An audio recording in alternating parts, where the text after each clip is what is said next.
In late 218 BC, Hannibal marched his forces over the Alps. But before he can confront the Romans, he first tackles his three immediate priorities. He resupplies and rests his exhausted men, begins rebuilding his army by recruiting new contingents of Gallic troops from the Po Valley, as his current army is only barely equal in size to a single Roman consular army. And as soon as his troops are rested, he quickly moves to secure the loyalty of Gallic tribes.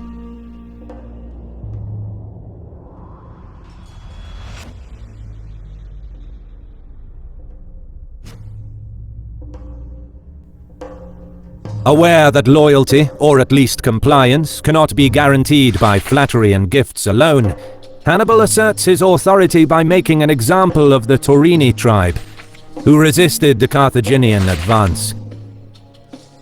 After a 3-day siege, he orders his troops to storm the main town of the Taurini. All of the inhabitants, men, women, and children, are massacred.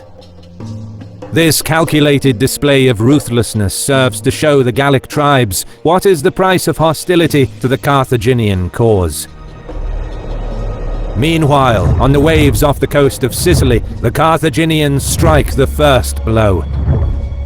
In preparation for a full-scale invasion to take back the important port cities that they once held, their ships begin raiding strategic islands around Sicily. In the west, the operation is successful. But further east, while raiding the Vulcan Islands, a few Carthaginian ships are blown off course in a terrible storm. Not far from the Straits of Messina, they are eventually spotted and attacked by the Syracusan navy. The Roman ally captures 3 Carthaginian ships and their crews. Under torture, the seamen reveal details about the Carthaginian plan to attack Sicily. The Syracusan king informs his allies of this, and the Roman praetor in Sicily reacts promptly. The Romans learned that the Carthaginians have a larger fleet in the area, but that their ships are not packed with many soldiers. The Roman praetor decides to exploit this by packing each of his ships with twice as many legionnaires, effectively enabling each Roman ship crew to fight off 2 Carthaginian ships. With lookout posts set up along the shore, the Roman ambush is set. The Carthaginians close in unopposed, but as they approach their intended target, the Romans go on the offensive. They direct their ships towards one part of the Carthaginian fleet, rushing to board the enemy. In this 1 versus 1 situation, the more numerous Roman crews overwhelm the Carthaginian ships and quickly pick them off one by one. Eventually, the Carthaginian naval attack is defeated, and their attempt to gain a foothold on the island of Sicily in 218 BC fails. By this time, Consul Tiberius Sempronius Longus arrives and launches a counteroffensive along the south coast of Sicily and manages to capture Malta. He then turns back to intercept Carthaginian ships that are raiding the Vulcan Islands, Vibo and Brutium.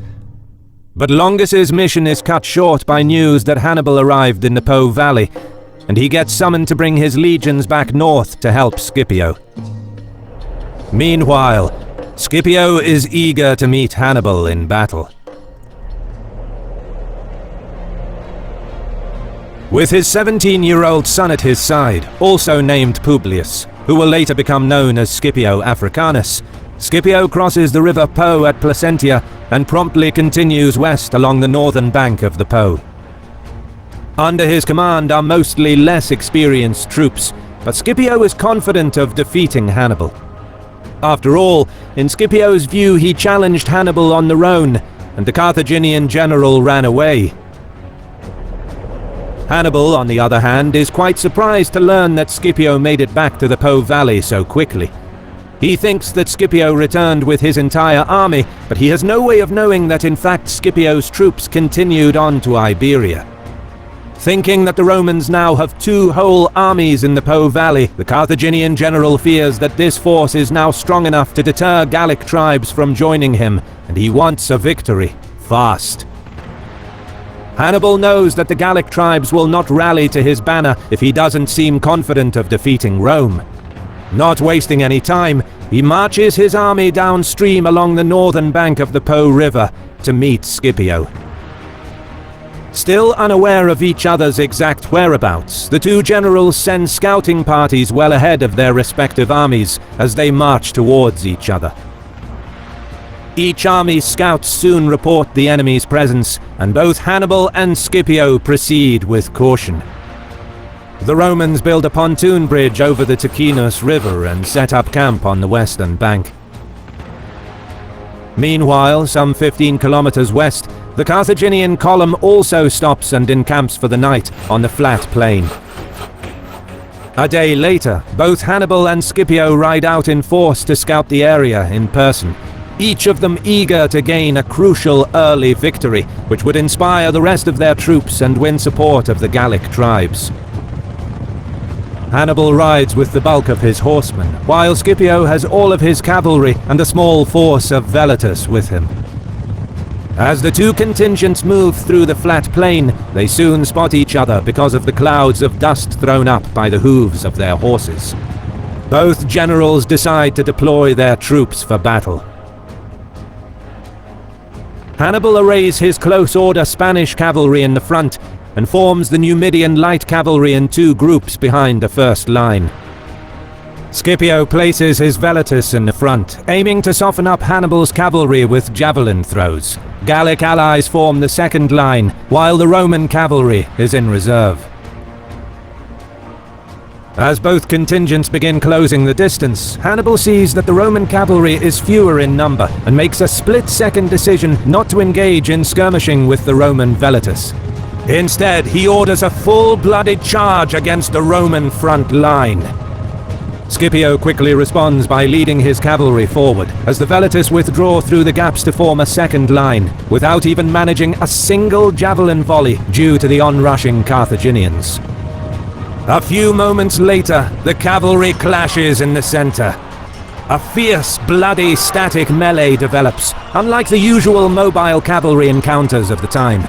The horses panic in the chaotic close quarters fighting, and many horsemen dismount in order to fight more effectively on foot. For a while the fighting seems indecisive, but this was another ruse by Hannibal.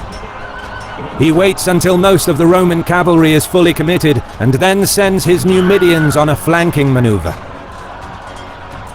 This catches the Romans totally by surprise. Velitus on the flanks spot the envelopment, and some of them panic and flee. The fast Numidian cavalry quickly flows around the Roman flanks and tramples over the scattered light infantry. And then the noose begins to tighten around the Roman contingent. In the melee, Scipio is struck down from his horse. Carthaginian troops close in to finish off the wounded general, but at the final moment he is rescued.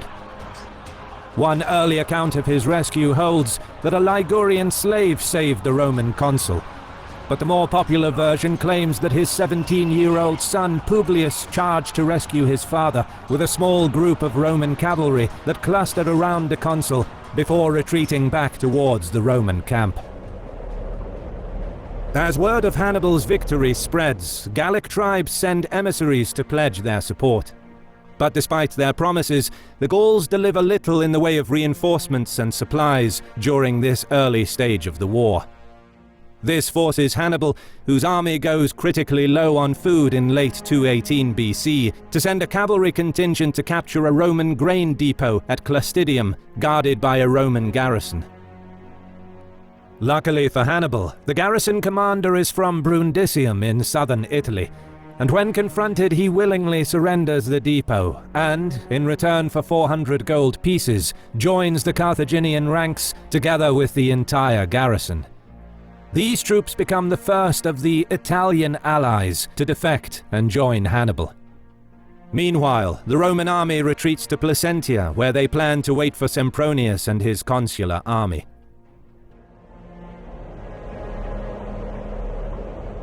Although the defeat at the river Teichinos is far from a major loss, it nevertheless reinforces the apprehension with which the Romans would view Hannibal from now on, and it sets a psychological tone which would be felt in the much larger battles to come.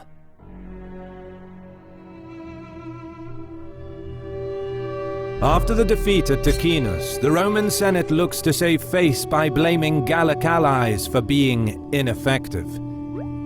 Taking comfort in the fact that Hannibal has yet to face the vaunted Roman infantry, long as his arrival to northern Italy restores confidence. Hannibal now faces armies of both Roman consuls.